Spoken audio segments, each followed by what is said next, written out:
جب تک جیوں میں آقا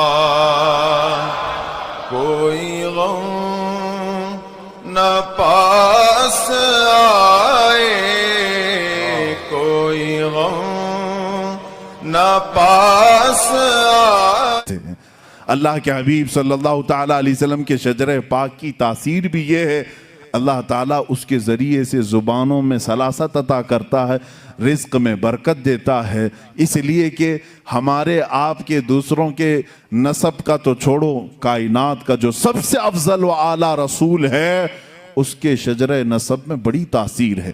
میں آپ کو یہ بتاؤں، اس نور نے جو منزلیں طے کی، رسول پاک صلی اللہ تعالیٰ علیہ وسلم کی یہ جو منزلیں ہیں، جبین آدم میں آئے، اب جب جنت سے اتر کر دنیا میں آئے، رسول پاک صلی اللہ تعالیٰ علیہ وسلم کا نور لے کر کے ہی دنیا میں آئے۔ یہاں جب آئے 350 سال تک حضرت حوا سے الگ رہے، پھر اس کے بعد ملاقات ہوئی، حضرت آدم علیہ السلام کی توبہ بھی قبول ہوئی مصطفیٰ کریم کے وسیلے سے، حضور پاک صلی اللہ تعالیٰ علیہ وسلم کے وسیلے سے ہی آدم علیہ السلام کی توبہ قبول ہوئی۔ اللہ رب العزت نے دونوں کو ملایا، شوہر اور بیوی کو، جن کا نکاح جنت میں ہو چکا تھا، دنیا میں آنے کے بعد 350 سال تک مل نہیں سکے، لیکن عرفات کے میدان میں دونوں کی ملاقات ہوئی۔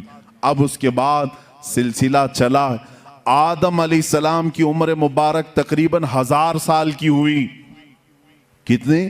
1000 سال کی، بے شمار اولاد آپ کی ہوئی۔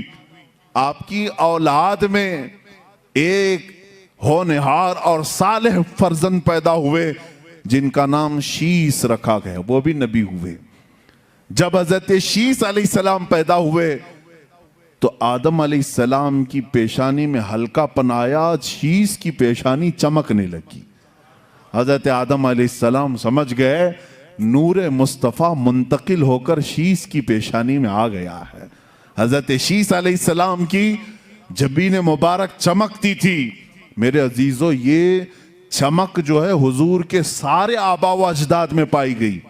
سارے حضور کے جتنے باپ آدم علیہ السلام تک آتے ہیں نسب میں، سب کی پیشانیاں چمکتی تھی۔ حضرت شیس علیہ السلام سے یہ نور مصطفیٰ صلی اللہ تعالیٰ علیہ وسلم یانش میں آیا۔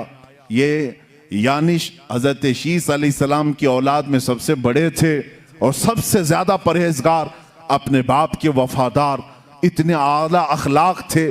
ان کو دیکھ کر کے بھی شیس علیہ السلام نے تربیت کی، الگ سے ان کی تربیت کی اور بتایا کہ بیٹا تمہارے پاس اللہ نے ایک بہت بڑی امانت رکھی ہے، تم ادھر ادھر نظر نہیں کرو گے، تمہارا ہر عضو، تمہارا ہر لمحہ پاک ہونا چاہیے، اس لیے کہ تمہارے پاس اللہ کی ایک بہت بڑی امانت۔ دیکھیں اس امانت کو ہر باپ نے محفوظ رکھا اور تربیت بھی ویسی کی۔ حضرت یانش کے بعد ان کے بیٹے قینن تھے۔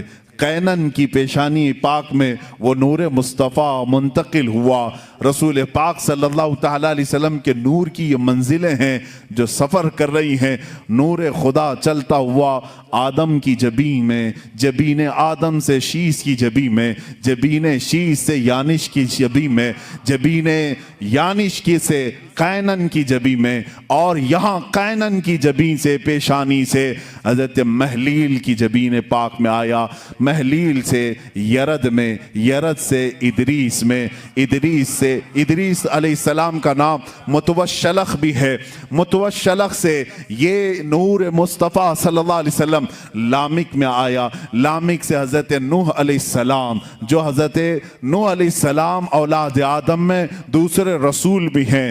نوح علیہ السلام کی جبین مبارک خوب چمکتی رہی، اور پھر یہ نور محمدی صلی اللہ تعالیٰ علیہ وسلم ان کے بیٹے سام میں آیا۔ سام سے یہ نور ارفخشد میں آیا، ارفخشد سے پھر شالخ میں آیا، شالخ سے پھر عیبر میں آیا، عیبر سے یہ نور فالخ میں آیا، فالخ سے یہ راعو میں آیا، راعو سے یہ ساروخ میں آیا، ساروخ سے یہ پھر ناحور میں آیا، ناحور سے پھر تارح میں،